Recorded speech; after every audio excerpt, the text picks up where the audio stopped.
November 2020. And it's a collaborative of 5 evidence-based early childhood home visiting programs in the country. So you'll see them there. We have Life Start, we have Parent Child Plus, we have Parenting for Life. We have, the writing is nearly too small for me to see now. So we have, I'm missing one anyway, but anyway, they're written on the top Community there. families. Sorry, community families, of course. Yeah. And then an infant mental health programme in County Cork. And I suppose the Home Visiting Alliance was set up to promote home visiting from pre-birth or during pregnancy as an essential early years vital service for children, parents and families. We support member organisations collectively and individually to strengthen and broaden the impact of home visiting in Ireland. We contribute to policy development and implementation in relation to early childhood home visiting and parent support locally, nationally and internationally, and share our common learning at programme and implementation, sustainability and policy levels. Now, the Home Visiting Alliance is a subgroup of PEN, as I mentioned. PEN is the Early Intervention, Prevention and Early Intervention Network, and that represents organisations and individuals working with children and family and community services throughout Ireland, who are committed to developing a prevention and early intervention-led approach to service planning and delivery. And the one thing I want to bring to your attention today in relation to PEN is to introduce you to Penny. And Penny is our mascot. Okay, so what I'm going to ask you all to do is check the websites, get your hands up for Penny, because this is about promoting our children, getting our hands up for children and fighting for everything they need. So check out the PEN website and try to support Penny. And if any of you haven't joined, a service has joined PEN, can I encourage you to do so? It's really important that we get all voices heard at these national networks. So you will see the Home Visiting Alliance also has a website. So if I could encourage you to go on that also and learn about what we're doing, because there will be continuous training going on into 2025, as Michelle has already alluded to. So it's important that everybody is involved in that as well. And it's free training, which is always beneficial. Now, I'm going to give a very short update in relation to TUSLA, some of the developments that have happened there. So there was an action plan for survivors and former residents of mother and baby and county home institutions. Now, out of that, there was a creation of a specific fund which supports children who experience disadvantage in present day to honour the memory of the children who died in mother and baby homes. So the focus is around disadvantage and accessibility, and they're using a lot of this funding to support the establishment of new home visiting sites and the upscaling of the present 5 home visiting services in the country. So that funding is available over the next 5 years. And as you can see there, it is about increasing the availability and accessibility, because after all of these years, home visiting is finally been recognised as a really important conduit for supporting families and children on the ground. Okay, Michelle? So just to look at what that's kind of looking like. So we have now a national home visiting office under TUSLA. So we have a new manager, Caroline Sheehan, is employed there, and also Tom Foley, who's the data and information officer. So we want to support the best outcomes in early childhood, and it's now a government priority. We have Better Outcomes, Brighter Futures was the policy document we were working from since 2015. That has now that's now under review, and there'll be a new document coming out fairly shortly. We have the First 5, supporting parents, a national model for parenting support. We have the TUSLA Parenting Support Strategy, Young Ireland National Policy Framework for Children and Young People, Child Poverty and Wellbeing Plan. So all of these are really, really important documents that are coming out, and it's all been backed up by research that's been carried out recently. So we have the National Review of the Home Visiting within Ireland, and that was carried out by Maynooth, by the Unites team. And then we have our own, the Home Visiting Alliance carried out a feasibility study, which has really played a very big part in developments that have been happening. And then the HVA What Works Building Evidence project. So that's what is funding all of this training that we're able to provide now at the moment. Okay, Michelle. So under this new program, under the Children's Fund, there's a government group has been established, and it involves DCDIY, TUSLA and the HSE. And a wider group has been established with wider representation. So underpinning the approach to funding, allocation was agreed for additional sites, and the scaling of home visiting services were identified based on local need and identified gaps in service delivery, and a collaborative approach with DCE, DIY, TUSLA, HSE and other partners. So as I said, they've recruited a program manager, Caroline Sheehan, and unfortunately Caroline just wasn't able to be here this morning, and Tom Foley. So they're now in place and working with us. In 2024, 11 projects have been approved for funding. So that is the start of the upscaling. Some of these services have already are already established, like here in Donegal, we received funding, so it expands our service here in the county. That has been an estimated cost of 2 million per year. So if between 2025 and 2028. So there is criteria. There will be more funding becoming available in 2025 to further support the establishment, and that will be coming out, I would say, in early 2025. So it's important for services to get involved with their PPF managers, because that's where the money is going to filter from. So get involved with your local PPF manager, explain what your programs are about, because there's only 5 programs in the country. So it really will depend on what program suits what specific area. So it's good to be in touch with TUSLA and with your PPFS manager. Okay, Michelle. I think was that the last one? Right, so without further ado, just to welcome Dr. Kelsey Donnelly. Kelsey, we're really excited to hear what you have to say. So we will pass over to you, and thank you very much. Thank you so much, Mary, and thanks for sharing all that information. It's great to see that our work is very much being appreciated and valued, which is great to see, and long may it continue. And thank you, Michelle, as well, for setting up this meeting and giving me hosting rights as well. So with that, I'm going to share my PowerPoint with you. So hopefully this will work. So PowerPoint. Get in. That's perfect. Yeah. So can everyone see Yep. that okay?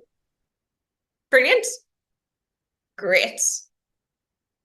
Okay, so good morning, everyone. And just to reiterate, I'm so happy to welcome you all to this webinar on cultural awareness in early learning and home visiting. And as you probably know by now, my name is Kelsey, and I am absolutely thrilled to be with you and to support you in your work. So I can see some of you have popped in where you're coming from, so all different parts. Please continue to do that, because it's just so lovely. Because sometimes when it's online, it can feel like you're talking to yourself a bit. So please do interact in the chat and just say hi, or where you're calling from. So a bit about me. Well, I've worked in education for over a decade now, and that has involved supporting learners from diverse backgrounds, of different ages, and with different learning needs, with styles, different abilities, including refugees and non-native English speakers, like a lot of the families that I know that you're working with.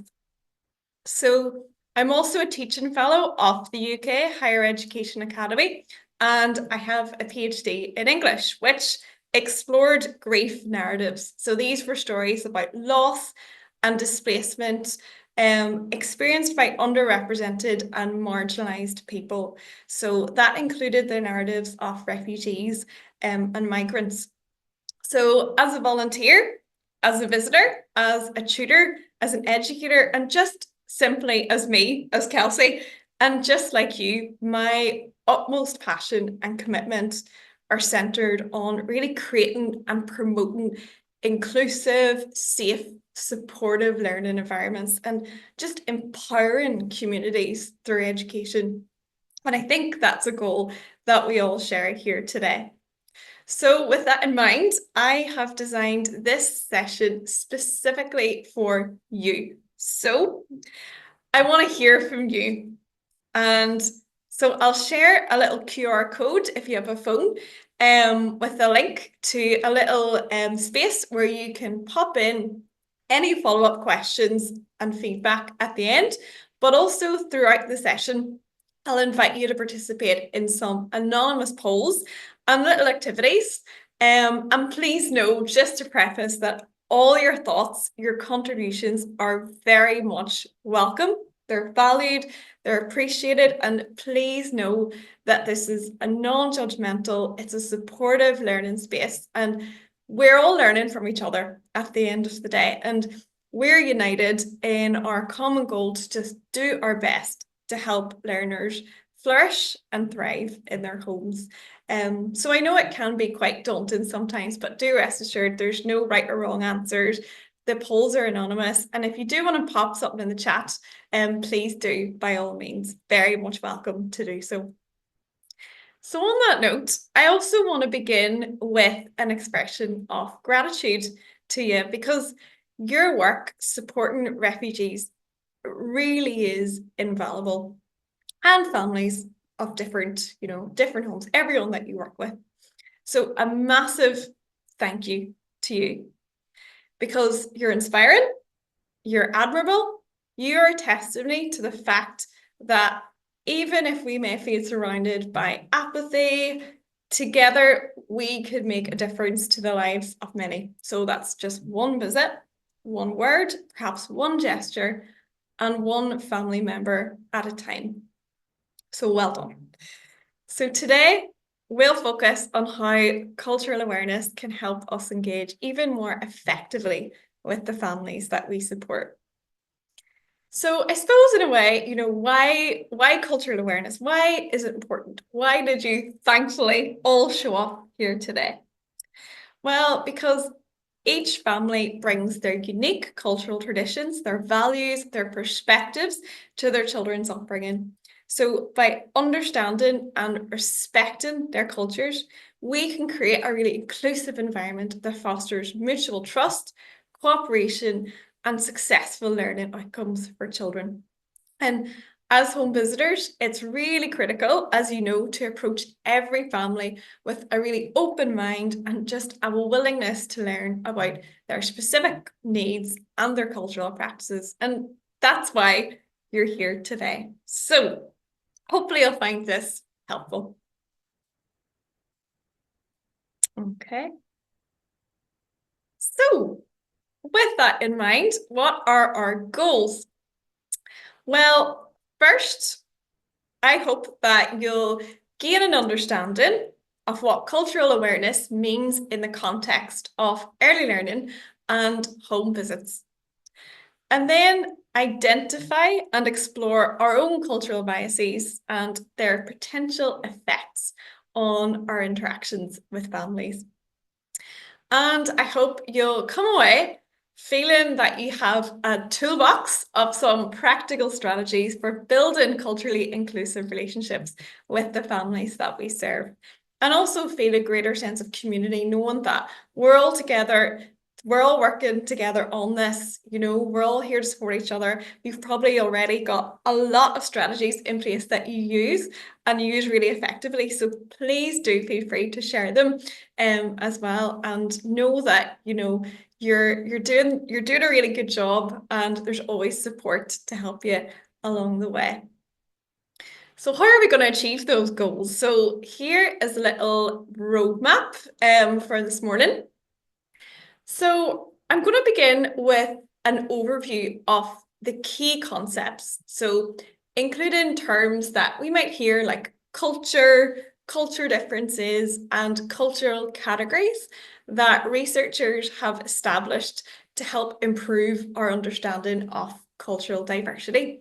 Because a lot of the time, these phrases are sort of bandied around and we hear them, but we're going to break them down and think about what they look like in practice and why they're irrelevant to us and to our work.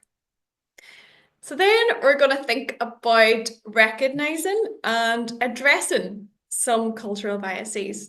So we're going to think about the types of bias. So you might have heard of these already, but implicit and explicit bias and strategies for how then we can start to challenge these biases or maybe biased ways of thinking.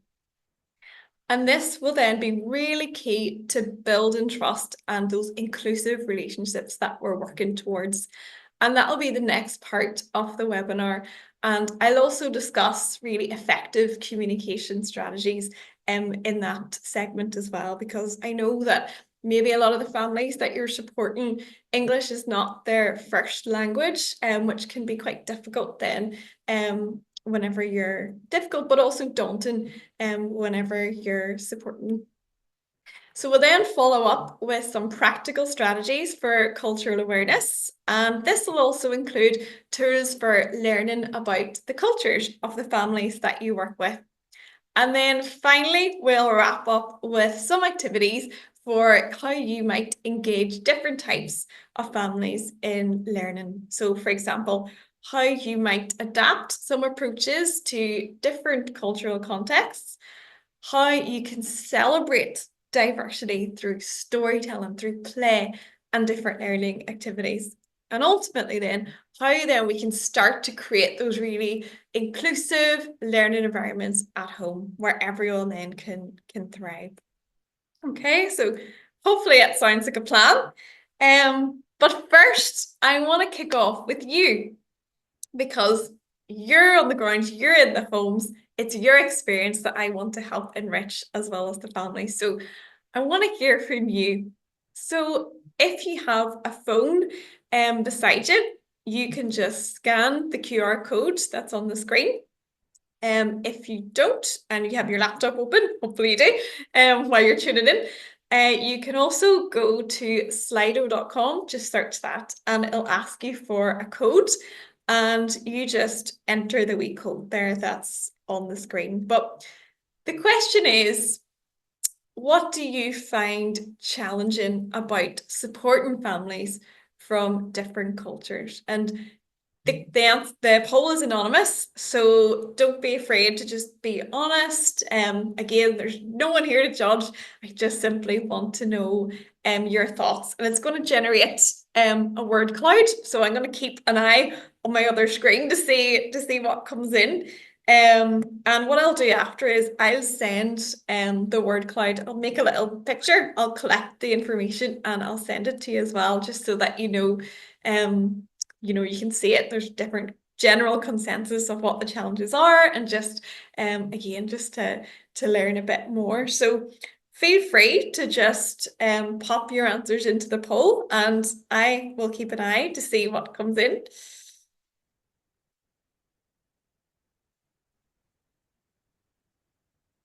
So far we've got some great ones. This is brilliant.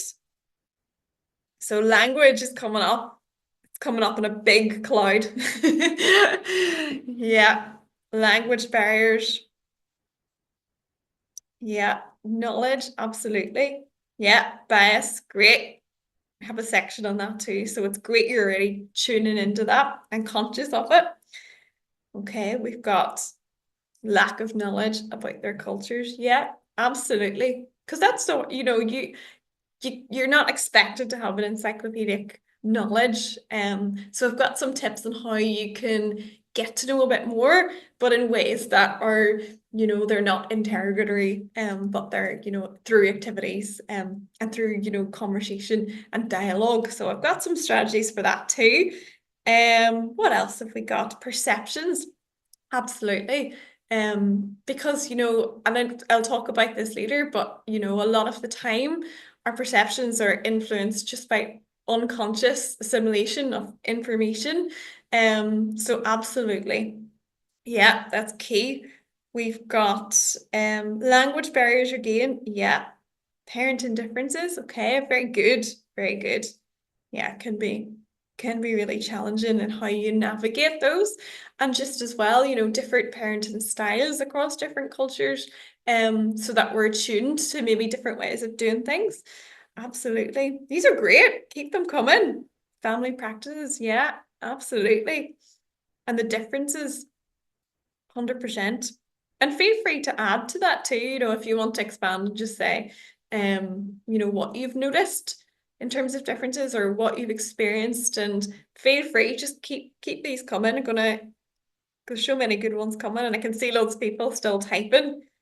So you take your time. There's no rush. You have a think. Because at the end of the day, you guys are here. You're in the homes. What's you're finding challenging, and that's then how we can best support you. So the more that we get from you, the better we can tailor the support, so it's really relevant, and really helpful to you, and ultimately more beneficial. Yeah, brilliant. You've got young years. Very good. Yeah, so sometimes it might be harder. Do you think to interact maybe with a child who maybe can't speak yet, or can't quite express themselves, so it's hard sometimes then to, to get a read? Absolutely. Okay. Yeah, we've got, yeah, systems again coming up. Brilliant. Keep them coming. Keep them coming. Language definitely is. I have a section on language because it ultimately, communication, and even just variation in communication styles, it's key. And it really is a skill, and it's something that we do sort of have to practice, like with anything.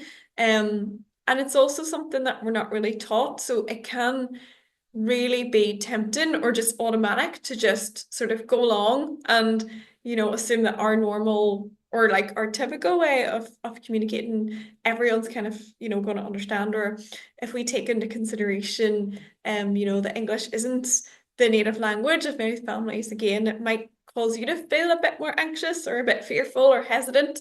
So don't worry, we've got strategies to help with that.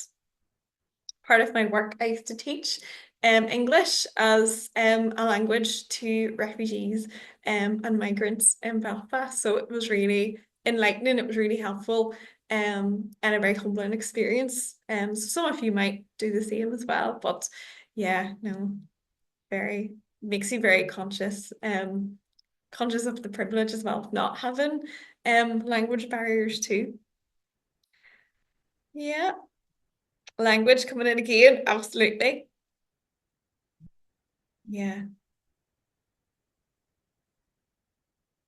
And it's true, there's different ways, we think about communication through words, through our speech, but also how then we could maybe adapt to make use of like visuals or, gesture, and even the importance of non-verbal language as well. So things like body language, eye contact. So all that's coming up later, which is good. So hopefully you'll get lots of tips and pointers to come away with that you can then practice.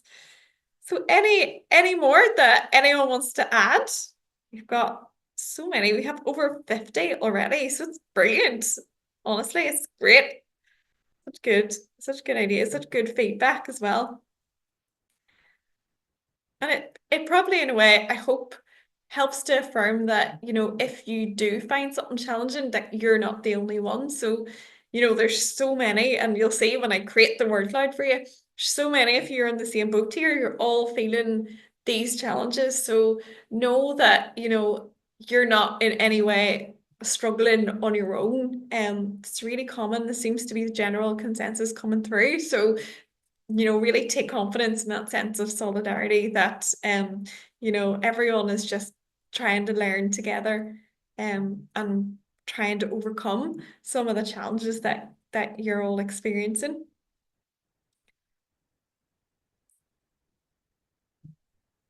Yeah, brilliant. Yeah, great. Some more if you still typing. Fantastic.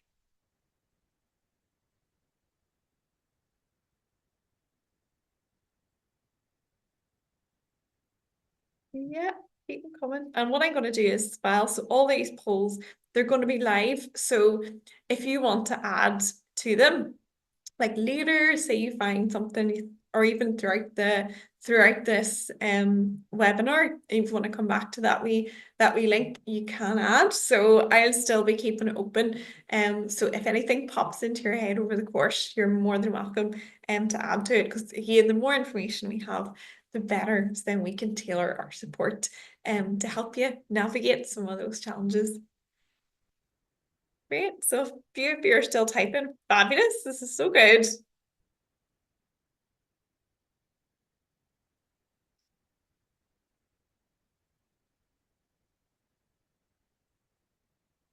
And I think you'll be happy to know that a lot of the stuff that you're kind of want a bit more help with, hope it's coming up today, which is good.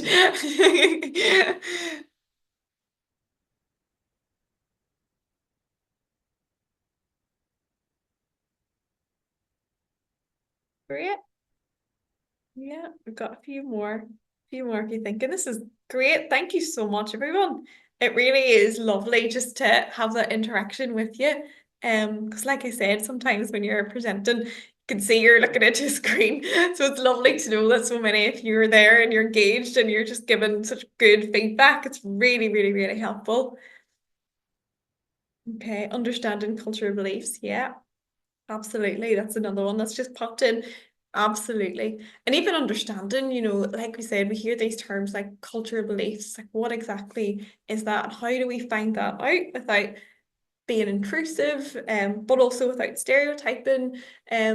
So we're going to have a wee chat about that as well today. So rest assured, I hope you'll feel a bit more confident that some of these challenges you'll be equipped. But thank you so much. And like I said, these are open, so feel free to come back and contribute. And just to let you know as well that when you see this, and I can see it in front of me, there's such a commonality here. So again, you're all very much feeling aligned in what you're challenged with. So don't worry, will hopefully help to assuage some of that today. So thank you so much again. Fab answers. Thank you so much.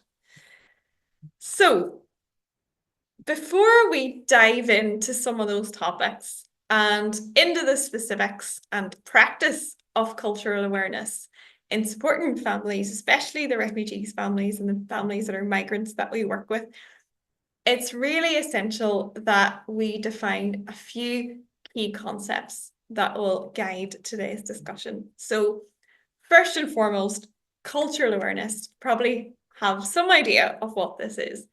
So just to break it down, because there's a lot of information out there. So cultural awareness is the recognition and understanding of the differences between cultures. And it involves being mindful of how your own culture shapes your worldview, and then acknowledging how other cultures might approach situations differently.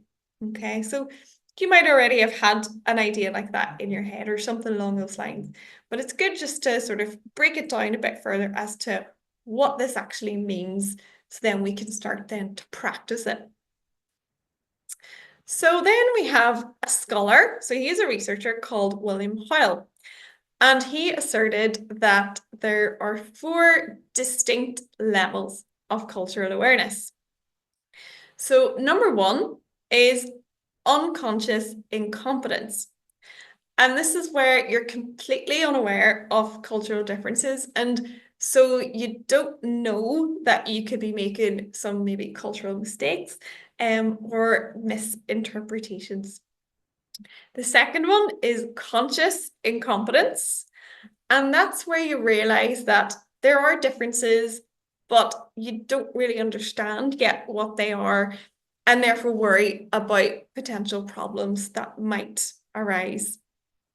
The third is conscious competence, where you understand some of the differences and you therefore make a conscious effort to behave in a culturally appropriate way or adapt your practice. And then the fourth is unconscious competence. And this is where you no longer have to stop and consciously think about what you're doing in order to behave culturally appropriately or to adapt. So those are the four distinct levels that this guy, William Powell, has established just to help us break down that concept of cultural awareness even further. So stages 1 and 4 are essentially, they're really instinctive. They come, they don't really require conscious thought. And what I've done here, so you'll get the slides, but what I've done is I included a little quiz that you can take. You can take it now in the meantime, or you can take it in your own time, to see if you can recognize the different levels of cultural awareness. So it puts you through a series of questions and you have to say, oh, that demonstrates 1, unconscious incompetence, etc. But for now, here's just one example that you can do. So if you heard someone say, these people really aren't so different, what level of cultural awareness do you think that would demonstrate?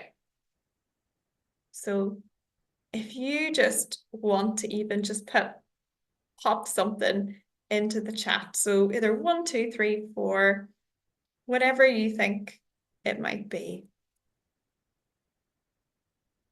Let's see.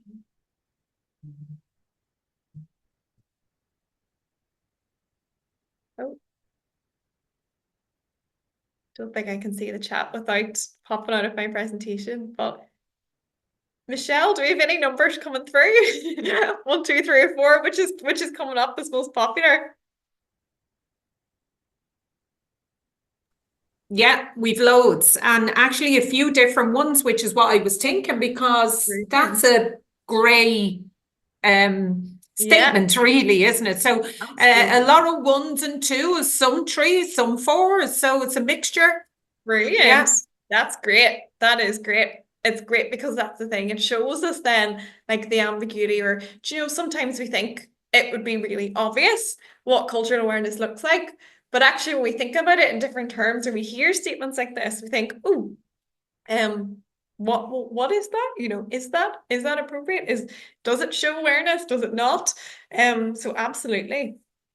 Keep them coming in. Brilliant. Yeah.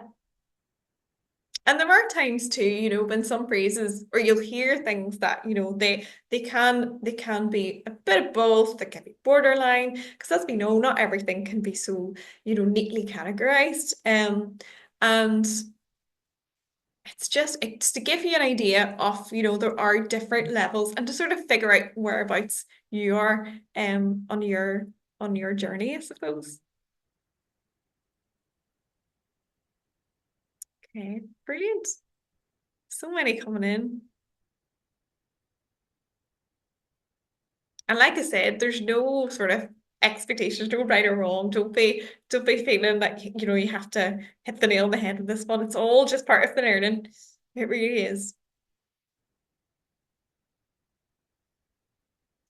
And it's also okay if you don't know, because that's all part of it too, and these are all new terms. I don't expect anyone to come away today, right, on the top of their head, this level 1 is X, Y, and Z, and it's all learning, and it'll take time, and just the more and more you practice, the more you become a bit more tuned and familiar, you'll start to feel a bit more confident, and it'll help to affirm your practice as well. Okay, yeah. So it's probably a phrase that you've heard people saying, or maybe said yourself as well. You know, these people really aren't so different.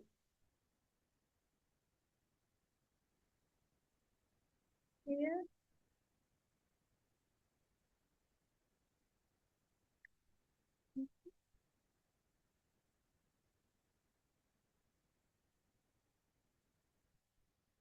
Yeah. Brilliant. Again, thank you so much for all your contributions. It's great that you're so engaged. It's so lovely as a presenter. So without further ado, I think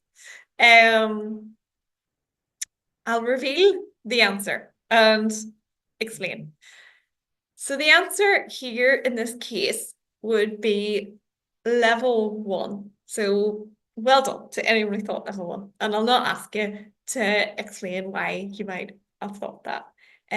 But like I said, you know, it's not an easy answer because there's so many different grey areas, ambiguity, nuances, and again, because it comes back to communication. Some of you might have been tempted to put level 4 for that question. A lot of people do when I present this to different people.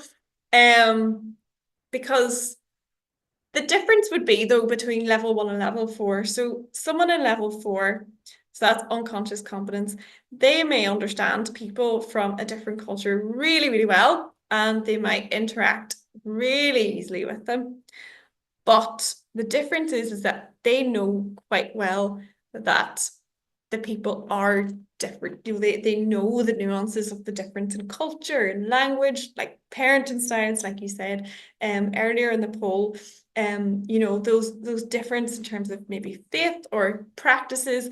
They're conscious. They know that. Whereas if you were sort of, these people really aren't so different, it sort of overlooks those really important differences that actually make the person unique. And that's why it's important to adapt, to really, you know, adapt to suit those different unique cultural backgrounds, and to make sure that we are interacting in a really culturally respectful and sensitive way. So the first one is kind of, you know, some people refer to it as, you know, blissful ignorance. That's what some people might say, but it's more that they're lacking that level. So, and again, phrases like that, they're not always ill-meaning, you know, it's maybe actually the opposite. Maybe people are saying, you know, these people really aren't so different. So whereas a person who is sort of demonstrates that unconscious competence, they will have an awareness of that, but they'll also know that really, like, behind the scenes there are differences, and those differences are there to be celebrated, to be respected, and to be adapted to. So it's just a good little activity sometimes to get us thinking, because it can be tempting to sort of hear these terms and just think, oh, I know what that is, I know what that means for me. So it's important just to think a bit more about what it looks like in practice. So again, anonymous, where would you place yourself just currently on the scale? So how culturally aware do you think you currently are? And remember, results are anonymous and no one is here to judge whatsoever. It's just a little self-reflection exercise for you to think, how where would you place yourself? Okay, so we've got some coming in, brilliant. And then I put the 4 on again just to remind you what they are, because I know they're new terms maybe for some of you, and it can be difficult terms as well. So just you have a think. So we've got loads coming in. Okay, brilliant.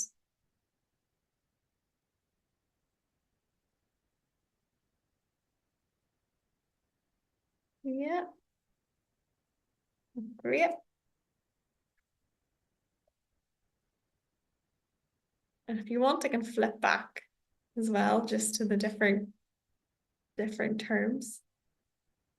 So 1 is where you're completely unaware of cultural differences. And then the second one is where you realize there are differences, but you don't really understand what they are. Third is where you understand the differences and you're then trying to make a really conscious effort to behave in an appropriate way. And then the fourth is where you no longer have to think about what you're doing. It just comes automatically to you.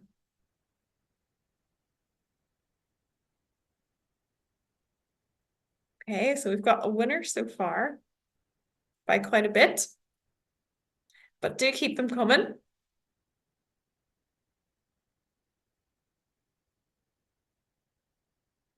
I'm gonna flip it. Code in case you need it again. Hopefully everyone has access to it, okay?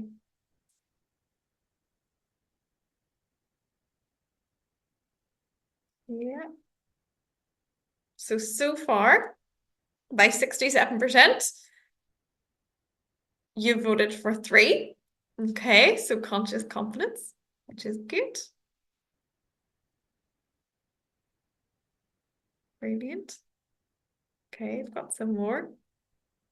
It's the winner by quite a bit, which is good. So again, we're seeing here common consensus from you all.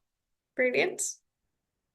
And again, you know, if you're feeling if you've placed yourself as conscious incompetence, that's complete. There's loads of you doing that as well. So there's no one here. It's in like tiny 0%.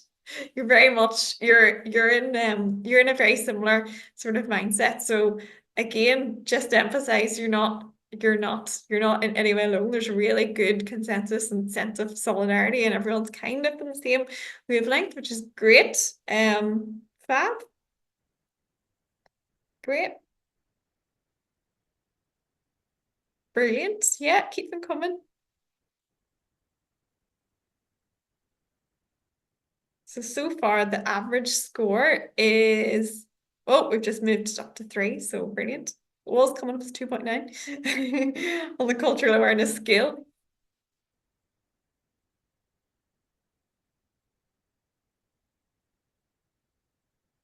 Great. Keep them coming, keep them coming. It does start to make you think, and I think that's a key to a lot of this. It's that sort of, you know, starting to reflect on your own awareness. So we've come in actually at a rounded up figure, which is interesting. So it's come up as 3 on the dot. So usually it's sometimes 2.7 or 2 so 3 on the dot. Okay, so no one has put themselves down for level 1. We've got 21% for number 2, so conscious incompetence.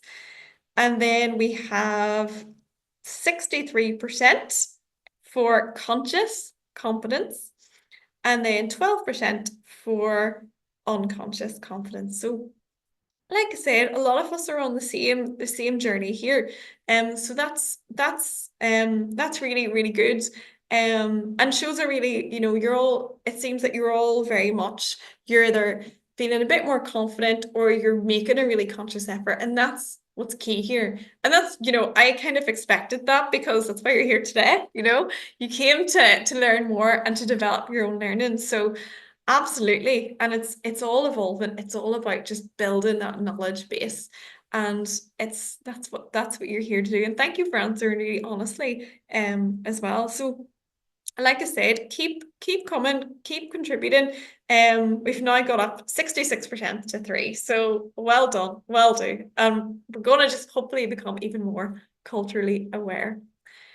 So thank you so much for that. So what I'm going to do now is I'm going to look at those key concepts even more, because we can see already that sometimes there's maybe more to them that meets the eye. So in order to be culturally aware, we need some conception of what actually constitutes culture in the first place. And there are so many different variations of culture. And one guy called Weaver, he's a scholar, and he writes that culture is defined as a system of shared values and beliefs which give us a sense of belonging or identity. Culture can be discussed in terms of the ways in which people pertain into a group, society, or organization, behave, communicate, and think and perceive reality. So if we consider that culture is or pertains to a person's history, their environment, their beliefs, their language, their age, their gender, their education, even their job, then we can see, in fact, that we actually have many different cultural allegiances. For example, we can have a lot in common with other people at the same time as seeming to be really different in other ways. So it's useful to remember this in our intercultural interactions and to know that, culture is not just something that people carry around with them. It's everywhere. So you could, for example, consider the culture of your own home or the Home Visiting Alliance or even, your workplace. And you can also think about it in factors that maybe you didn't think about before. So, the physical environment, the ages, the gender of your colleagues, things like the dress code, the degree of formality, how you communicate with maybe your supervisor or with your boss. Is it more formal? Is it informal? Is there an open door policy, for example? And sometimes we don't see culture in those terms, but it's a useful exercise in helping you to see it, not as, something that other people have. So sometimes you hear people saying, oh, they're very cultured, but as something that pervades all of our lives. So let's break that down a bit further. So culture has certain characteristics. For example, some are learned, some are transmitted through generations over time, some are symbolic and changeable and evolve over time. And culture is also ethnocentric, which means that people make cultural judgments from their own, sometimes biased perspective. And a further feature is visibility, meaning that some attributes are visible or they're really easy to recognize while others are invisible. And this is commonly referred to as the cultural iceberg. So just as an iceberg has a visible component that's above the water and invisible elements, so too does culture. And there's a close relationship between what is above the water, so what's visible, and what's below. So let's break this down a bit further, at risk of sounding like I'm on the Titanic. But so above the waterline, as we can see in this diagram, are the aspects of culture that are explicit. They're visible, they're taught. So things like language, food, holidays and festivals, clothing. It also includes things like writing, as well as different skills and information that are conveyed through formal instruction, such as, manners, or things like computing long division, or something like baking bread or making arts and crafts. And also above the water line, those tangible aspects, they also include, the sort of cultural markers that tourists often seek out. So you'll often find if you're in Paris, people will go to a French bakery to try some French bread, or maybe, Guatemalan weaving. And it also includes, the conformity of how people dress, even the way, people pronounce the letter R. So I pronounce it quite differently to someone who speaks with in RP, received pronunciation English, where the R isn't pronunciated, to things like, how people season their food. So lots of different aspects there that we can spot.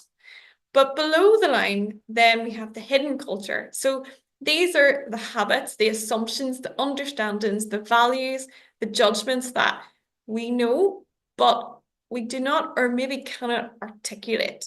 So usually these aspects are not taught directly. So a good way to think about it is meal times, for example. So the order you eat your food at dinner. So do you end with dessert? Do you end with a pickle? Do you have a cup of tea? Do you have some nuts? Do you have cheese? Do you just have one dish? Don't have a concluding? Or maybe you just dispense with a sit-down meal altogether. So that's one way to think about it. Or consider whether or how you know if someone is treating you in a friendly manner. So do they shake hands with you? Do they keep a respectful difference or distance with maybe downcast eyes? Do they leap up and hug you? Or do they address you by your full name in a quite formal way? So these are all sorts of daily rules that are learned, but by a process of osmosis. So you may know what tastes right to you, or you might feel or you know when you're treated right. But because these judgments are underneath the surface, it usually doesn't occur to you to question why or explain why those feelings make you feel good or why it feels right. So that's just a little activity then to get you thinking about the different dimensions. But ultimately, why is this relevant for us? Well, culture in home visiting, it goes beyond surface level traits to deeply understand the ways in which a family's cultural identity informs their daily lives and their learning practices. And sometimes we can't visibly see those or easily recognize them because they're beneath the surface. So showing cultural awareness, it means then recognizing the diversity within the families and then adapting your practices to respect their values that are above and below the visible line. So, for example, in one experience of mine I had when working with an Afghanistan family, being aware that family roles were often hierarchical and involved extended family members really helped to communicate more effectively with them and to show respect for their traditions and especially the elders. So that informed my practice. Just so another definition, just cultural sensitivity. So we know that understanding cultural background is really critical to building trust and to creating a really respectful environment and ultimately to exercise cultural sensitivity. So what is that? Another term we hear. Well, in short, it is the ability to recognize and respect the differences between cultures and adjust your behavior and your thinking accordingly. So it not only involves being aware of cultural differences, but it's also about actively ensuring that your actions are respectful and that they're inclusive. So it takes a step further from an awareness. So, for example, when visiting a family from a culture where modest dress is important, dressing modestly yourself demonstrates cultural sensitivity on your part and shows a respect for their values, something which you may already do. And in this way, this sort of awareness and then adapting our actions is where we start to become a bit more culturally competent. And we can interpret someone's behavior relative to the cultural context. For example, you might have experienced families habitually turning up late, for appointments. And if you appreciate that maybe different cultures have actually got different concepts of time, however, you can start to see that, maybe it's more symptomatic of that rather than lateness or an ability to manage time effectively or, rudeness. Perhaps they themselves have not been made aware of or adjusted to your values or, cultural understandings or expectations of timekeeping. So again, just to be mindful and sensitive to the differences that you mentioned there at the start. And in addition to time orientation, there's different cultural categories that researchers have started to establish, and these are useful to be mindful of, but just as guides to preface with. So the sociologist called Hofstede, so he came along to try and help understand categories of culture a bit more. And he then broke it down further into 4. So the first he talks about in terms of social structures and power dynamics. So hierarchical versus egalitarian power relations. So low power dynamics encourage sort of or aim for equality and try to reach a consensus in decision making. So they would encourage those in positions of hierarchy or seniority to listen to everyone's opinion, while maybe higher power dynamic relationships or cultures encourage more bosses or supervisors or superiors to exert power to really be the boss. So those are just two little distinctions that he makes. He also considers culture in terms of values. So in terms of individualism, and some cultures practice more collectivist values. And that can be sort of take the form of personal orientated versus societal obligations or group identities. So, for example, in a culture that maybe prioritizes individualism a bit more, you might notice there are looser ties between individuals in society. It's not group oriented, so maybe a bit more individual or independent. There is a tendency to value initiative and individual responsibility. So taking ownership for your own actions first and foremost. Whereas in maybe more collectivist cultures, there are strong ties between individuals in society. There's a lot of group formation, group identity, solidarity, and a tendency to value group loyalty. And rather than placing the emphasis on the individual, there's an emphasis on a more collective responsibility. So it kind of moves to more interdependency rather than, self-reliance and individuality. So Hofstede also started to try and exemplify some of this just by putting it or associating it with different trends he found in his research in terms of different areas. But again, I would always say exercise with caution, because we can't easily categorize everyone, or we don't want to obviously apply wholesale characteristics. But for him, he thought that, areas that exhibited more individualist cultures included North America, the UK, Northern Europe, and Australia. Whereas countries that maybe exhibited to him more collectivist ideas was Iran, West and East Africa, Singapore, China, Southern and Central America.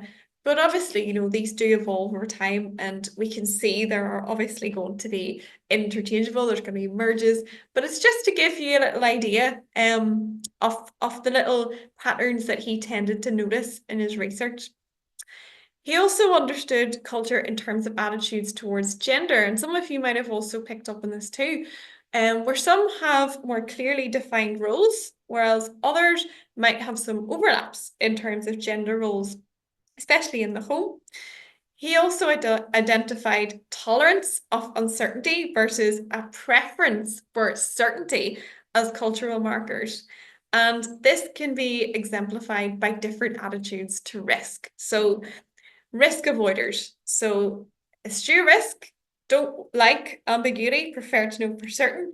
Whereas risk takers, they really admire or they might reward risk takers, and they're okay with a bit more ambiguity or uncertainty or not quite knowing. And he then again gives some examples of countries where he found some of these little differences start to crop. So he found that the more risk averse included Japan or China, whereas countries that maybe weren't as risk averse included Pakistan, Mexico, and he stated that much of Northern and Western Europe fall somewhere between the two. So like I said, not always easy to sort of fall into a category, because that's just not how people or the world works. But it's just to give you an idea of little things to be mindful of. So then an American called Edward Hall, he came along and he studied corporate or working cultures. And he then identified two key polarities in relation to timekeeping and communication. So monochronic cultures. So this is where things happen in strict sequence, and polychronic cultures where timetables and priorities are judged, they're juggled, they're changed around. So he said that people who practice or people from a more monochronic culture tend to be good timekeepers, punctual, form cues, focus on one thing at a time, and see events as quite goal-oriented or part of a logical sequence. Whereas polychronic tends to see lateness as, you know, it's okay, it's not the end of the world. Social relationships are more important than deadlines or, you know, allocated fixed time slots. Can do several things at once. Have a more relaxed pace and don't always form an orderly queue. So again, there's no, you know, it's very, you can't really distinguish or categorize, so we don't want to. But again, it's just to keep you mindful of, you know, okay, time does vary across cultures and that's okay. It's just something that, you know, maybe to hone in on a bit more or to learn about in a bit more detail so that you can then understand maybe different approaches to time. So Hall also identified communication style as another cultural marker. So he talks about it in terms of low context and high context. So these might be familiar terms, they might be unfamiliar to you. So we'll break it down a bit further. So low context communication, what is it? Well, it's direct, it's detailed. People tend to keep to the point. They use only the necessary number of words. So, you know, maybe small talk isn't a big thing. And they say what they mean. Okay.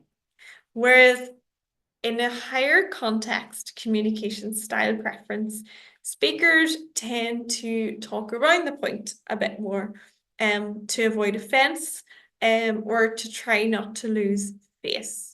Okay, so this is just what Hall established and came up with based on his thoughts and his research.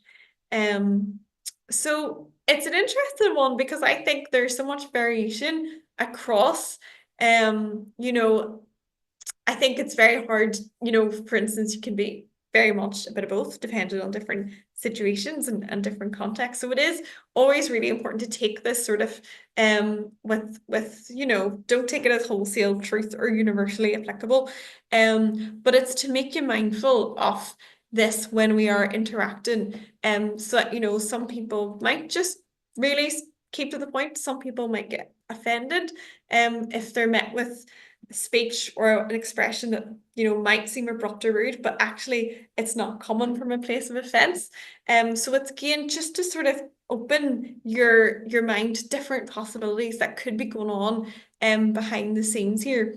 And for him, he starts to map it to different cultures and different countries and different areas of the globe. So for him, he said that, you know, low context communication style is really apparent in the USA, in Germany, in the UK, while Arab states, or he said, examples of countries, you know, where there's maybe more of a high context communication culture. So again, you'll notice different, we'll all experience differently. But in short, the point here is that low context communication is spelled out in detail, whereas high context is more subtle, it's more oblique, and sometimes you might have to read the lines a bit more to understand. So honing in a bit more on communication styles and preferences, he then noted that some are more oral and others are more literal. So in culture where communication is more oral, it's the spoken word. So it's speech that's most important. So you'll find that maybe people prefer to talk things through. They tend to maybe think out loud. Whereas a cultural preference for a more literal communication style, you might see that writing is not just for record keeping, it's the most valued form of language. Or people maybe tend to think or have a conversation with themselves or an inner dialogue before verbalizing their thoughts in speech with another person. So it's really important to be mindful that there are these different ways of communicating, and maybe the one that comes most familiar to you or your natural isn't necessarily the same for another person, and that can be partly down to cultural preferences. And this then is linked to the next distinction he makes. So for Hall, another aspect of different aspects that cultures values is emotional expression. So some are more neutral. So they might prioritize logical argument than emotions when it comes to making decisions, for example, while others are more naturally emotive, openly expressive, tactile, and sometimes for someone who's not necessarily familiar with that or identifies with it or shares that, they might see it as maybe, over the top or, dramatic. So again, it's sort of seeing how we can sense these and then how that then informs our perceptions. So why then is all of this important for us? Well, for example, families from high context cultures might think that being overtly explicit or direct in conversation with you is insulting because they may automatically assume that you're automatically reading between the lines. You're inferring their meaning from the context, so they don't need to spell it out for you. And they might feel that to spell it out for you actually would be quite condescending. So again, it's just an important wee nuance to be mindful of. And likewise, if you maybe ask a question and you don't receive a response immediately, this could also be influenced by someone's preference, maybe, or a natural tendency to hold back a bit first.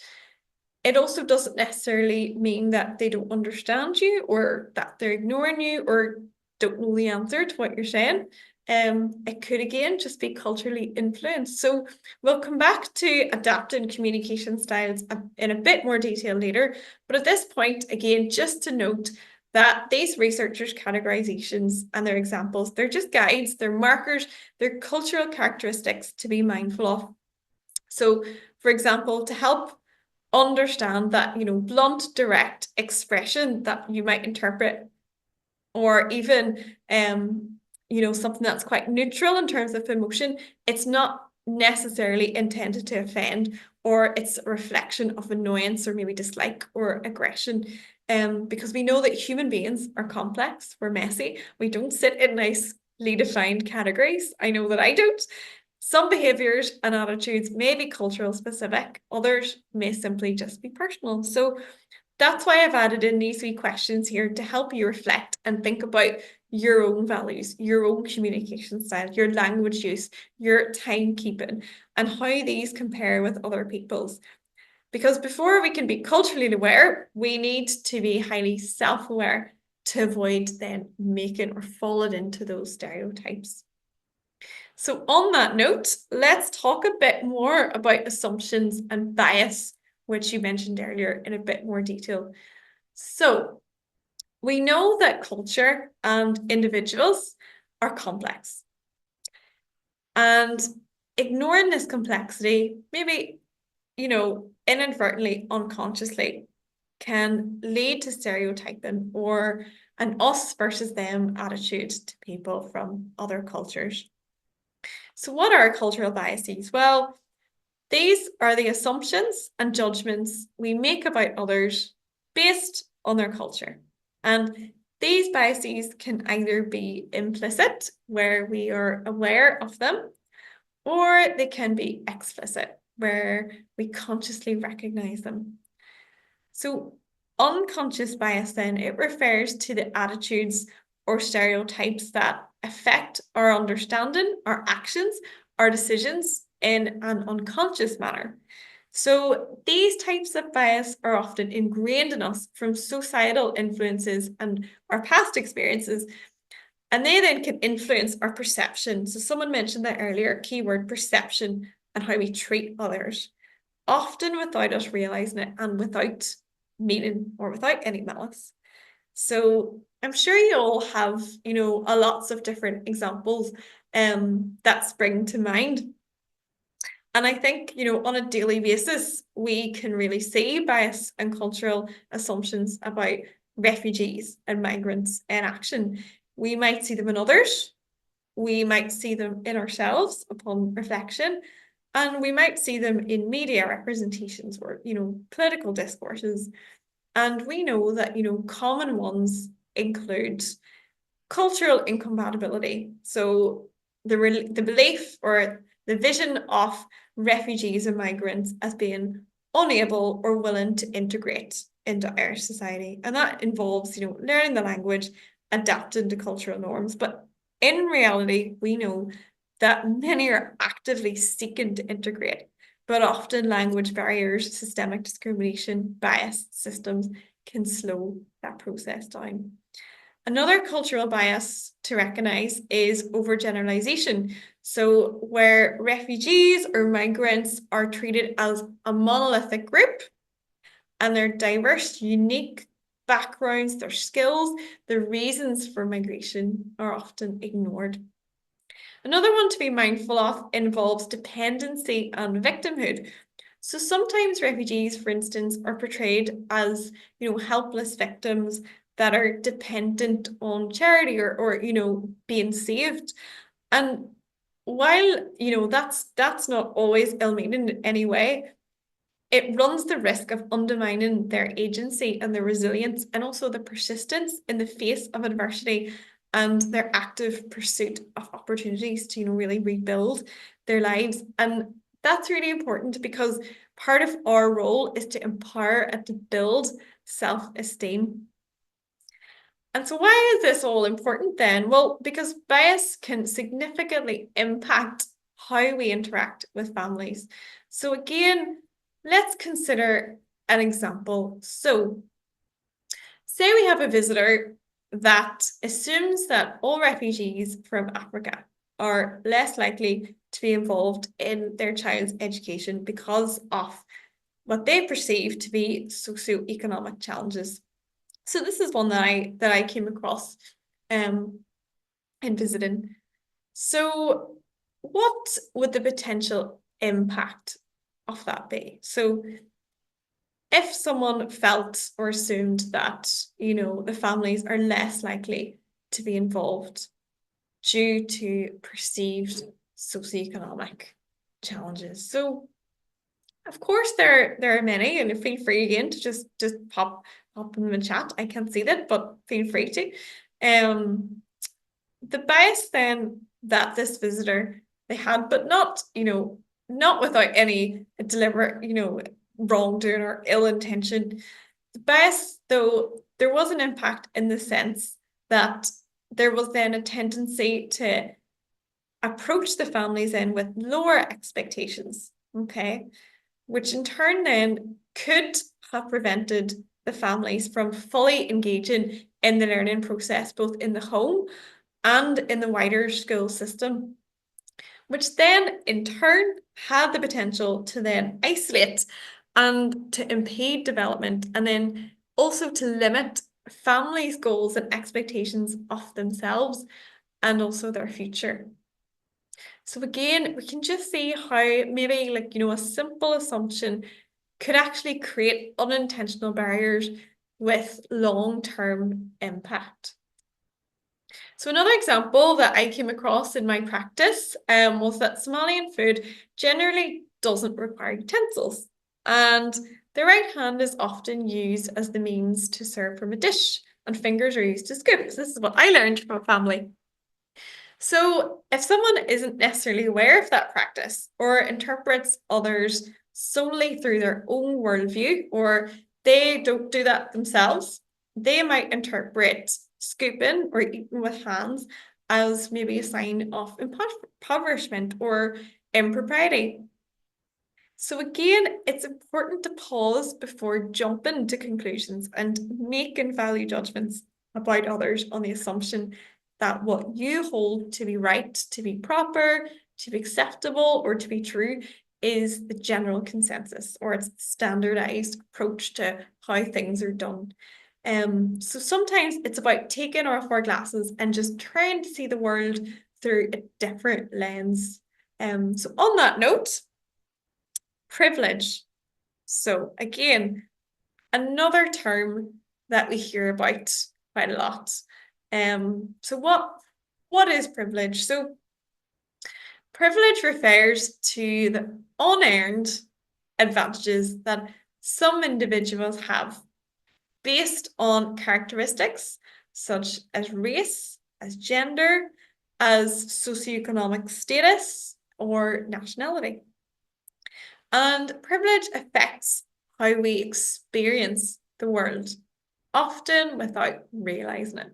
Okay, So for instance, for me, as an Irish white female citizen, simply by virtue of my birth, I have automatic familiarity with cultural norms, with language, legal systems, and protections in Ireland, just because I was born here. Nothing, didn't do anything necessarily, unearned advantage.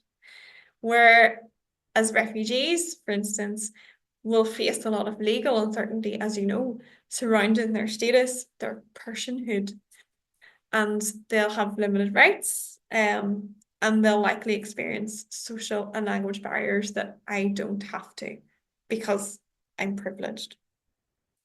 So as home visitors, understanding our own privilege in its various forms is key to approaching our families with humility and empathy. So some key questions then that you might start to think about in your own time, or, you know, feel free again. I have the Slido polls, the little word clouds, they're all very much open. So feel free to pop in anything. And if we have time, of course, to chat about it at the end of the slideshow. So some key questions to start to get you thinking is, you know, can you think about the privileges you enjoy?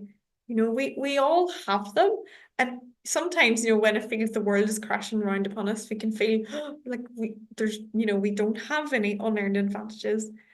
But I bet if you thought about it, you probably can identify at least one. How do they compare with those you work with, you know? And how do they compare with the privileges, or maybe the lack of privileges, of the people that you're supporting? And what's really important then is how then you can turn your awareness of your own privilege into action. So how can you use it then to enhance your visits and the support that you're providing? Because that's how awareness, cultural awareness, then comes into cultural sensitivity and you know, becoming culturally competent. So there's a great documentary. I would really encourage you to watch it. It's called The School That Tried to End Racism. And it was about a project that took place in Australia, where researchers went into a classroom and did exactly that. They tried to end racism, but the first exercise was to make students who were white, who spoke English, were born in Australia, how they had an unfair advantage in comparison to some of their classmates. And then the researchers gave them different activities on how to tackle this, or how to understand other cultures. And a lot of that was just through communication and asking questions to just understand a bit more, to then, you know, open up those conversations. So it's a really good one. Another good one, I'll send you the link, is Harvard have an implicit association bias test. And you can take all these different tests that they developed, and it'll help you identify where your biases are. Because like I said at the start, a lot of them are unconscious that we don't necessarily know about. So how can we start to challenge them if we don't know? So those sorts of activities are good to try and get thoughts that are maybe invisible, or they're deep lying, to the surface. So strategies then to recognize. So as well as those little things, self-reflection. So after each visit, you could take a few moments to reflect on your thoughts and your assumptions, and just ask yourself, and be really honest, if any unconscious biases may have shaped your interactions with the family. So this mightn't come to you obviously because it's underneath, but you might feel on reflection, oh, why did I do that? Or I didn't actually mean to do that, but why did I say that? What made that pop into my mind? So at that point, you're just starting to question a bit more. And the chances are we've all probably done this at some point, and that's okay. You're learning, you're going to use that learning then to think or act differently, maybe next time, or if you need to. Because like I said, by becoming more self-aware, that's when then you become more culturally aware towards others. So ongoing education is really important. So again, regularly learning about the cultural backgrounds of the families you support. So again, you mentioned this earlier, so we can then start to replace maybe assumptions or stereotypes with facts and a deeper understanding of the family's experiences and their own values. For example, I learned that from working with Somali families that I've supported, they told me that people from Somalian culture really appreciate it when non-Somalians recognize that the culture is culturally distinct from the rest of Africa. So rather than speaking about it in terms of, a continent, being a bit more specific and understanding and taking time to understand those differences. So how else can you do this? Well, you can ask open-ended questions. So you can ask questions through, conversation, through engagement, such as something as simple as, oh, I'm really interested. Can you tell me a bit more about your family traditions or your values? Or you could ask respectfully about, the practices. So for instance, child rearing and parenting, nutrition habits. A lot of people, a common conversation that people like to have is about food. So that could be one, and just different cuisines, or even just family celebrations. So there are little inroads that you can get some information, and it's directly about them. It's not going into library and reading maybe theories, but actually it's lived experience. And this will then help you learn directly from them through really informal conversations that are also giving the families opportunities to open up if they want to and to practice their English. So in a way, it's quite a win-win strategy. So for example, if a family follows a specific religious observance, maybe Ramadan, it's important not to assume that all members of that cultural group observe the holiday in the same way. So asking respectful questions, then it will then allow you to approach the family's practices with understanding and sensitivity. So on that note about sensitivity, remember, exercise it. So avoid asking questions that are based on assumptions. So someone, again, maybe without malice or ill intent, may ask, do you have the internet in Somalia? And this is one that I have heard before. So the underlying assumption here by saying, do you have the internet in Somalia? There's a wee bit of an underlying assumption that the country is, it's backward, disconnected. It's not, technologically advanced, or, there's not the funding, for example, so that then overlooks the reality that a lot of migrants, a lot of refugees, as you know, from Somalia are highly skilled, they're educated, they're urbanized, they're familiar with technology, proficient users, and absolutely know of technological developments in different parts of the globe. So to avoid this sort of thing, it's always really good to question yourself. And you can do this in any interactions with people, or even just when you're reading information. Ask yourself, why do I think this? Where am I getting this information coming from? Is there evidence to actually support my view? Is it reliable evidence? So where am I hearing this from? How are my thoughts formed? Why do I think this way? And I know it sounds a bit like existential, but it's a real eye opener, because then you start to maybe think, oh, like, what is the base for this view that I really hold and I have commonly held? So again, just start to get questioning, think about the who, what, why, where, when. Why do I think this?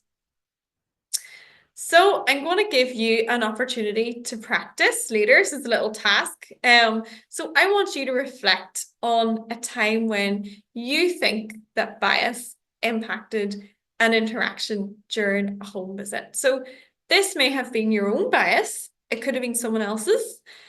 And you can do this in your activity in your own time, or even just in your head now if it comes to you, or pop it in after. And just, it's more effective if you're honest with yourself. And just always remember, we're always learning, we're always involved. So, do have compassion too. And you might like to do this exercise repeatedly to really start then to get into the habit of challenging bias thinking. For example, after a home visit, you might ask yourself the questions again. You might write them down in a journal. which you could then use to chronicle your journey of cultural awareness. So, you know, then you could look back and say, oh, you know, I thought this on X date, but now I understand X, Y, and Z, or, you know, I did something a bit different. This was the impact. Or even just to note down the answers to why do I think this? Where am I getting this from? And maybe do some further reading or just chat with other people to see what, you know, their experiences are, because they maybe have shared the same thought.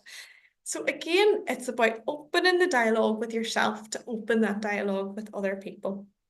So it's a little exercise that, you know, I've used in the past with myself, I still do, and with other volunteers, with different tutors, with educators, and we've all found it really eye-opening and really enlightening. Sometimes quite, you know, it makes you feel, oh, you know, why do I do this? So it's a really good one to try. And then the more and more you do it and get into that sort of critical thinking, it becomes more natural to you. So again, what happened? What did you think? What did you do? Would you have acted differently in hindsight? And what was it that informed your opinion? Okay. Sometimes that can be feeling as well, like fear and anxiety, and that's all really important too. And then you just question that a bit further. Okay, why do I feel a bit anxious here? Is it coming from a place of not quite understanding yet? What do we need to do then to build that confidence? So again, just good to get in the habit. So key takeaways then for that session, or that part of the session. So cultural awareness in the context for home visiting entails accepting that your own perceptions, so of politeness, of rudeness, of orderliness, of chaos, of duty, of pleasure, right and wrong, are coloured ultimately by your own cultural background. It involves empathizing with the views of others, knowing that they are also culturally influenced. It involves actively trying to understand other cultures, which I'm sure you're already doing because that's why you're here. It involves understanding the complexity behind how we use language. For instance, think back to that high and low context. It involves being open-minded, which I'm sure you already are, and doing our best not to stereotype or challenge stereotypes. And of course, remember that this takes time and practice. Don't condemn yourself if you think you're getting it wrong or you're putting your foot in it or finding yourself feeling unsure about how to deal with difference or even uncomfortable of how to express this uncertainty for fear of judgment. Remember, we're all learning, we're trying, we're making a conscious effort to become more culturally aware in order to strengthen our partnerships with families. And on that note, I'm now going to share some more strategies to nurture yourself and cultural awareness, your confidence, which in turn will then enrich your support for families. So, building trust is at the core of effective home visiting. And there are different strategies we can use to achieve this. And they can be boiled down to effective communication and language, which is again was the key one in our word cloud at the start. Genuine curiosity, how we can learn, and respect for families' traditions, and how we can then incorporate their cultural practices into the different learning environments. So, effective cross-cultural communication. So, as we have seen, communication styles, they vary across different cultures and different people.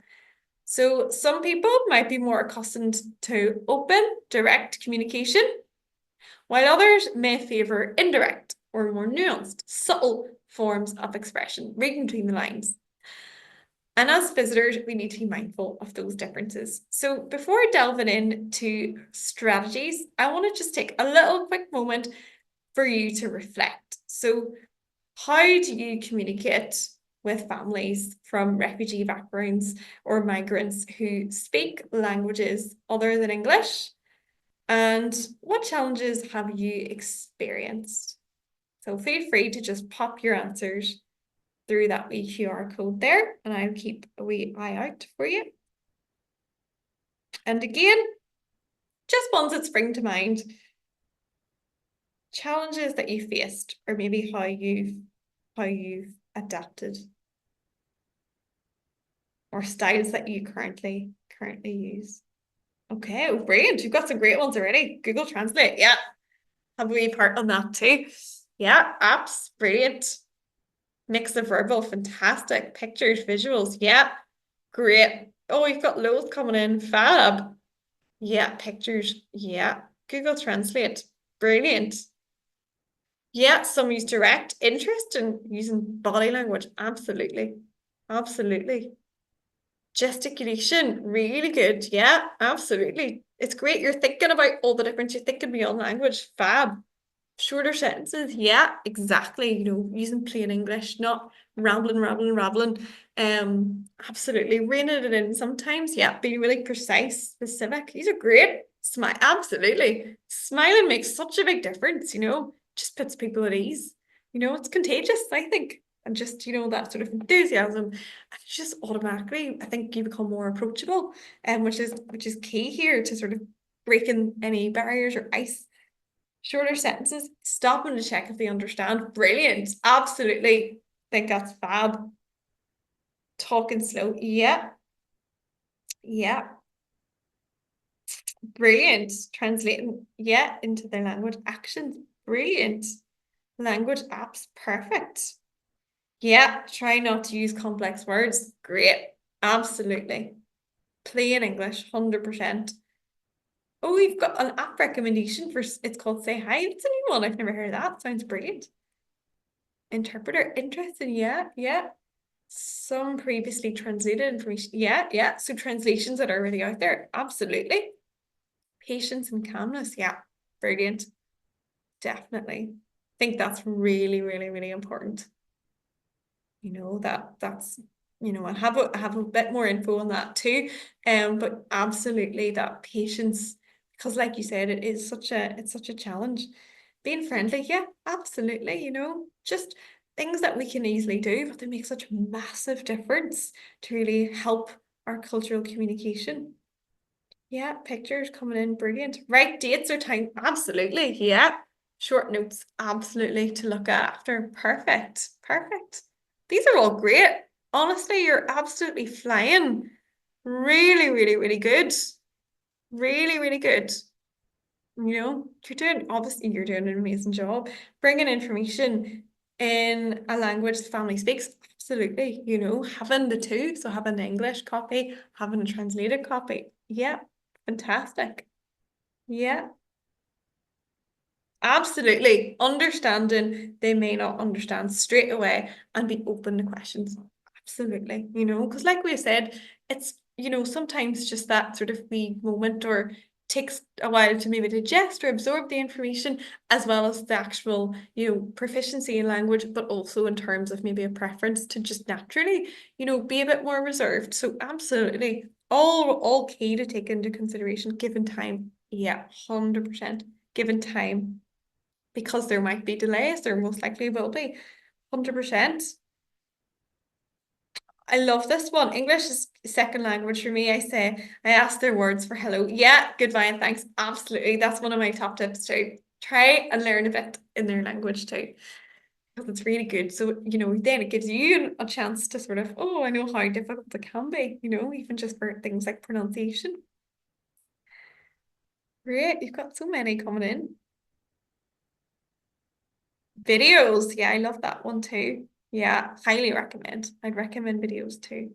Because it's also about different learning preferences and styles too. You know, some like writing, some like visuals, some like hearing information spoken. So those are all brilliant. So I'm gonna keep adding. That's all. It's gonna keep populating that. Absolutely. All the tips, it's all gonna be shared with you. It's all anonymous, so keep them coming.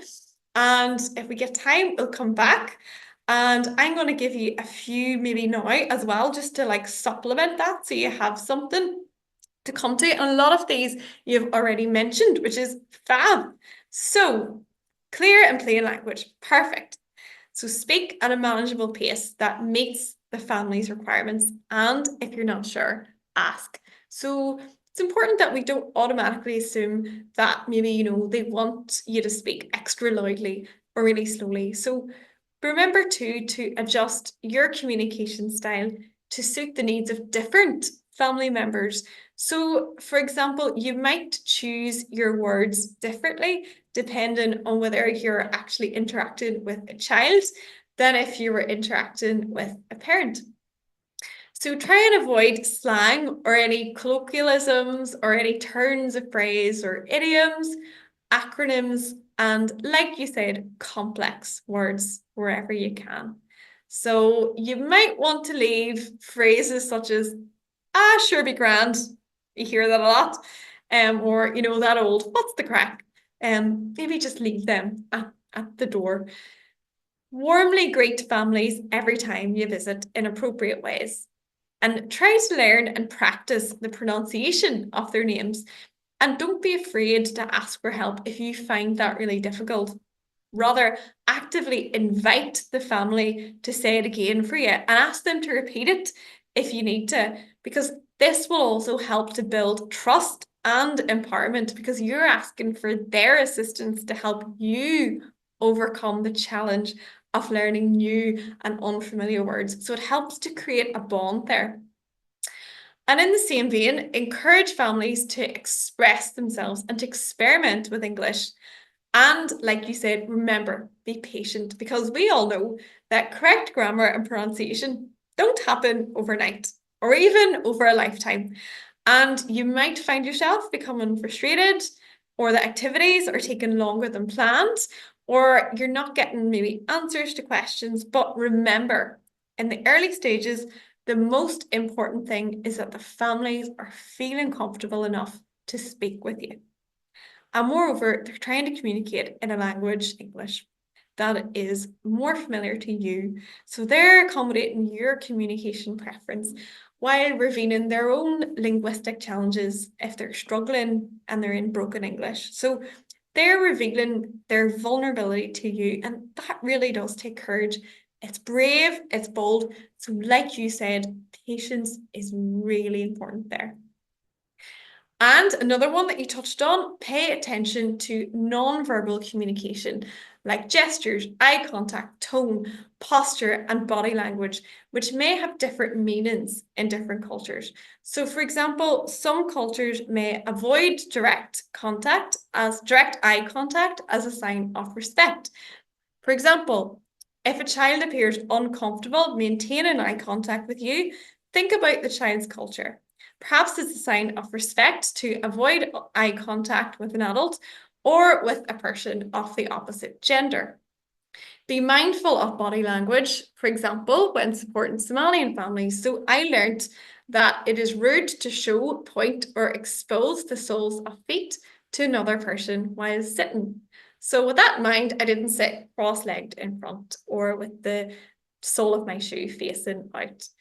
Be mindful that for some families, the home is also a private place for prayer, so it's important to be clean and respectful. So before entering a house, you might ask whether the family would prefer you to remove your shoes, for example. Continuing with non-verbal communication, so a note here on tone and emotional expression, which could sometimes manifest as raised voice. So earlier I talked a bit about emotional expression and how it varies among different cultures. So it can be very common among different cultures to speak louder at times during a conversation. And with this in mind, be careful not to automatically assume that this change in tone of loudness is in itself a sign of aggression. Be mindful of the words and mindful of the words and the actions that are being communicated at the same time. Personal space, people often sit and stand closer or further to each other in different cultures. So respect boundaries, and rather than assuming, or if you're unsure, it's always better to ask or clarify from the outset. And remember, be active listeners. How can we show that? Well, we can be generous with our nods, with our affirmations, our smiles, and encouragement. And as you might be communicating important and complex information, it's crucial to know that your advice, your guidance is being understood as what you've said, okay? So regularly check And bear in mind that if a person is nodding and seemingly affirming what you're saying, it doesn't always mean that they're understanding what you're saying. So it's important not to assume. So what might you do? Well, repeat and rephrase key information, clarify, be specific, give clear examples that the family can relate to, and explain why things are important so that it resonates. You give clear dates and times, break down information into bite-sized chunks, write it down. So if you're making arrangements, have a written record, recap and sum up key points of an important spoke conversation in bullet points or spider diagrams with images. Try to give the family something to take away with them. Don't rush, take your time. Give the family time to digest what you're saying. And if necessary, ask them to repeat or summarize what you've said to ensure that they've understood. And if there's lots of people in the conversation, you might also ask them to clarify if they can help. And at the end of an interaction, check what they'll do next based on the information you've given, especially if you've put together an action plan. So remember, it's critical to think about the person you're communicating with. If the child is illiterate, a written brochure on its own is not going to help. So again, make sure you can use visual cues and audio visuals. So maps, diagrams. If you're using films and videos, enable closed captions or provide a transcript so they can hear and write the words and read them. Leaflets can be used in combination with pictures to make sure they can understand. And ask families how they prefer to communicate. So they might use a phone translator app, they might use Google Translate, you might as well. So make use of them as you do. Try to create opportunities to co-design ways to communicate. So you might work together to develop notice boards with key points in English and translations and maybe stick them up in the house. Ask families to teach you some basic phrases as you've done, and that shows humility on your part and an openness to learn, to empathize and embrace different cultures and languages just as they are trying to do so. And remember, helping families communicate is an act of empowerment, of helping to express themselves. And this can be achieved through speech, through writing, through art, drawing and gesture. So if you need to, improvise, get creative. And you all are by the sounds of it. So how else can we build trust? Well, by practicing consistency and reliability, because a lot of families will have experienced instability. So keep your promise, follow through on commitments as far as possible. And while concepts of time may differ across cultures, it's important that you are punctual because it demonstrates respect for their time and their relationship. So demonstrating respect for family roles and dynamics. So earlier I talked about power dynamics. Why is this important? Well, in many cultures, family structures are hierarchical, with elders playing a key role. So for example, Somalian society I learned is quite hierarchical, with a high regard for elders whose age is thought to indicate wisdom, knowledge and experience. So respect for elders is therefore an important value that is passed on to children. So you can acknowledge these dynamics by including grandparents or extended caregivers in discussions about child development and education. You may also demonstrate respect by offering your seat to someone who's older than yourself or by standing up when someone elder enters a room. So empathy and active listening. So building trust requires listening attentively and demonstrating empathy towards the challenges a families face. So listen without interrupting, give them space to share their stories without rushing or probing and show genuine interest for their experiences. That will help them feel heard, valued and acknowledged without judgment. Exercise sensitivity and adhere to protocols. If you're engaged in a conversation about homeland or migration journeys, simply acknowledge, but always try and steer the conversation back towards your purpose and your role. And remember, respect silences. If someone's not ready to talk to you about something, make sure that they understand that you're there to act in their best interests. You're not there to pressure or to talk. Remember too, that some may be more reserved or just prefer to think things through. before responding. So encourage participation and empowerment. So actively encourage families to get involved in their children's development. For example, many Somalian children learn self-discipline from teachers. So as a result, Somalian parents who may have been disciplined more at school than at home may not have role models of home-based discipline. So they might benefit from discussions on developmental expectations of young children in order to understand and practice effective modes of guidance and discipline. So as a result of differences, the parents might show their respect for teachers by actually maintaining a distance, so stepping back and not getting directly involved in their children's education. So to help adjust, you could encourage parents to participate in school activities. You could explain the benefits and show them small steps that they could take to do that. So you might set small goals, praise achievements to further motivate and empower. And remember, ask for their input. Ask, what activities does your child enjoy? What special moments do you share? How do you celebrate?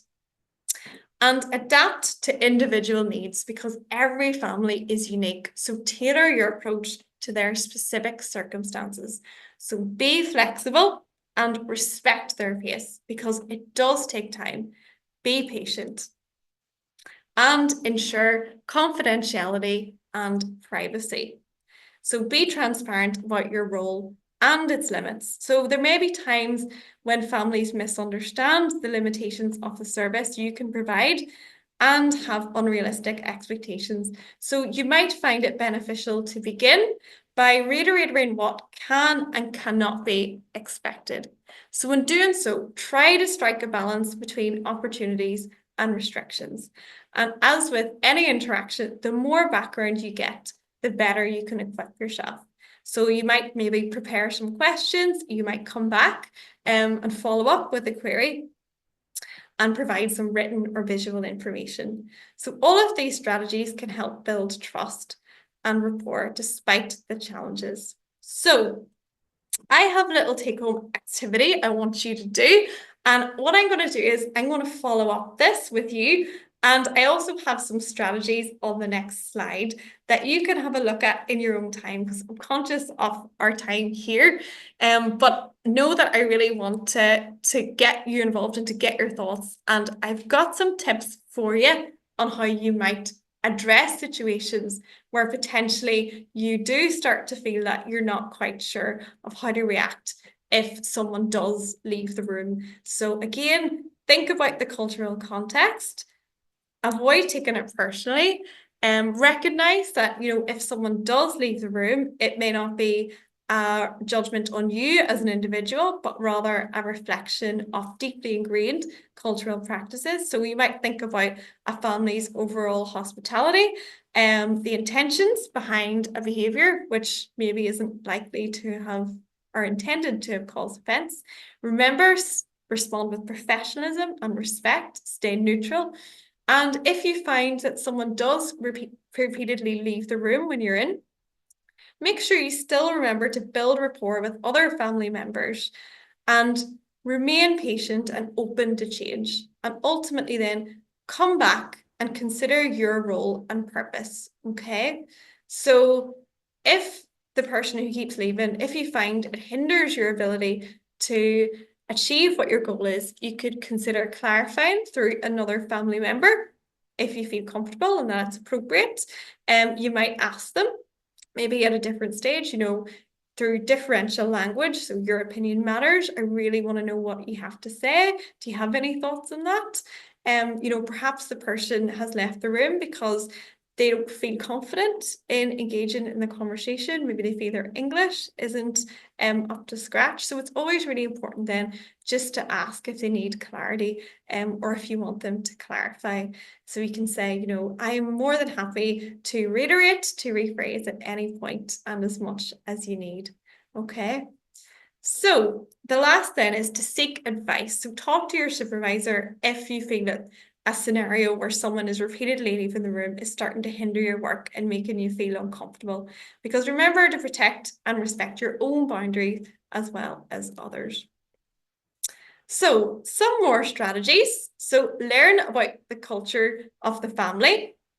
So if you're visiting an Afghan family, for example, you might be mindful of cultural customs regarding gender interactions. So in some households, men and women may converse separately while children play in an area that doesn't disturb adults. Male volunteers, you might feel the need to limit direct interaction with women in the household out of respect for cultural norms. Somali men and women may avoid touching or shaking hands with unrelated people from the opposite gender, particularly before daily prayers. So you might take that into consideration. And, if, for instance, in an example, you're visiting a Syrian family that observes Islamic traditions, the family may have certain expectations about modesty, about prayer times or daily routines. So respect these cultural practices and such as, allowing time for prayer during your visit. And that helps you demonstrate cultural sensitivity and fosters that trust. And how can we find out this information without appearing intrusive? So again, open-ended, respectful questions if you're unsure. Just ask, could you tell me a bit more about your family traditions? And this shows respect without making assumptions. Okay? So finally then, so engaging families from diverse backgrounds requires flexibility, cultural awareness, and sensitivity. So how can we create inclusive learning environments? So children from different cultural backgrounds, they may have different milestones, they may have different learning preferences. So how can we adapt? So, for instance, we can think about parental involvement and cultural expectations. So, as noted earlier, in some cultures, education is seen primarily as a responsibility of schools or religious institutions, while in others, parents play a real active, hands-on role. And it's important to understand these different perspectives and guide parents to engage in ways that are culturally appropriate. So, for example, children may grow up in extended families where caregiving is shared among many relatives. And in many cultures, and thinking back to those power dynamics, elders play a significant role. So, for instance, I found this is the case in Somalian families where extended family members help with household and parenting tasks. So one thing you could do would be to invite a grandparent to share a cultural recipe, which could then be used as a springboard for a fun learning activity about measurements, about vocabulary, or comparisons with traditional Irish cuisine. And encouraging and practicing this collectivist approach then reflects your understanding of diverse family dynamics and roles that might be more amenable to family members. So some additions here, I've got creative expression and play from building blocks to arts and crafts. Play is a universal way to engage children and can be easily adapted. So it might be using toys and props that reflect different cultural backgrounds, such as dolls or various ethnicities. You could also use culturally diverse pretend play items like food and clothing. Encourage families to observe your interactions with the children as an example to follow, and again, invite their participation, maybe sometimes repeated invitations. So you could say you might use culturally diverse dolls or make paper puppets to imagine and perform role plays in different scenarios. So example, in the classroom with you, the caregiver, and the child taking turns to play the part of the teacher, the pupil, and maybe other characters in the story. And this activity will help increase families' understanding the familiarity with and expectations of classroom dynamics and behaviours, while also demonstrating empathy, fostering creative thinking and empathy. Furthermore, it's not dependent on language, so it incorporates gesture and acting, like you said before, and you can also invite other family members. You can invite them to watch your puppet show, so it builds family bonds too. Also, remember that refugee families may have limited resources, time and space, so adapt your activities so that they can be done with everyday household items. So use recycled materials for art projects, for instance. You can promote storytelling and oral traditions. So some prioritize oral traditions over more academic instruction. So you might find that I have in a family from Afghanistan, children are taught through stories often that emphasize moral lessons and life experiences.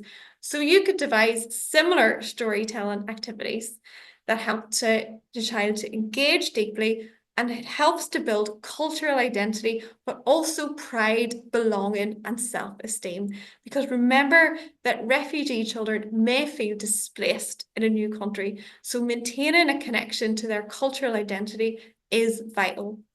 Because children who see their culture represented and respected may feel that greater sense of belonging.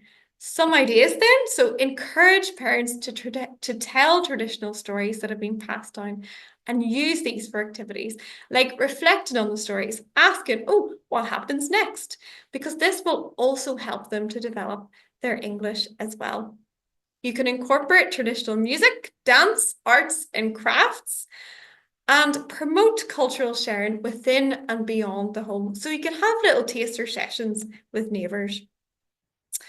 And so speaking of celebration then, celebrating cultural diversity or holidays or traditions during learning activities. For example, recognising Islamic holidays or Ukrainian Easter traditions can make the learning more meaningful. And just recognise and validate the child's cultural heritage. So you can say things like, oh, it's wonderful you speak 2 languages. Can you teach me some words? Display cultural diversity in your learning materials. And I have slides with books that you can use. And create a safe and welcoming space. So make sure, a child and family feel comfortable and safe during your visits. Build that trust through those strategies, through empathy, through fun interactions with children, and adapt your games if appropriate. So beware of potential triggers, warlike themes, sudden or loud noises, references to spirits or witches or devils or blindfolded, anything that might cause a discomfort. So these are some books that I have provided that you can look up in your own time and get from a library. And I also have a tip jar that I am going to share with you once you've populated it, and they will have all your tips and all your strategies that you use and that you find effective, because remember, you are teachers and educators too. And I also have a little QR code where you can ask me any questions. So that is live, it's open. You can pop them at any point and I will get back. And I'll share a document as well. It's all anonymous, so everyone will have a copy of the questions and the answers, because you're probably all thinking, and you probably all have a lot of the same ones. And I'm just mindful of your time. So I just want to say before we wrap up that, just to summarize, today we've all discussed the importance of cultural awareness in early learning and home visiting. So we learned self-awareness and in turn cultural awareness enhance our engagement. Recognizing and addressing bias is absolutely key. And I now hope that you feel you can experiment and even just apply one practical strategy, whether that's asking a question or trying some of these activities. And remember, there's no wholesale approach. There's no one size fits all. And as a goal, you might leave today's session by challenging yourself to try one and think about, how did it go? How was the impact? Try using the bias, try using that little journal. So I really hope you've learned something, and we're all learning. And just to reiterate, you're inspiring, you're encouraging, you're empowering families within the homes that you visit and beyond. You're helping to create a sense of home, as well as a homely, hospitable culture in Ireland that is really welcoming, it's inclusive, to people from all different walks of life. It's powerful, your work, it's so important, and you're paving a path for a positive, hopeful present and future for the families that we're all privileged to meet, and for the Ireland that we call home, whether that's temporary, whether it's native or otherwise. So take your next steps with pride, with confidence, with cultural awareness, and please, any questions or if you want any further resources, please do not hesitate to contact at any time. Thank you so much for your participation. I know I've ran over.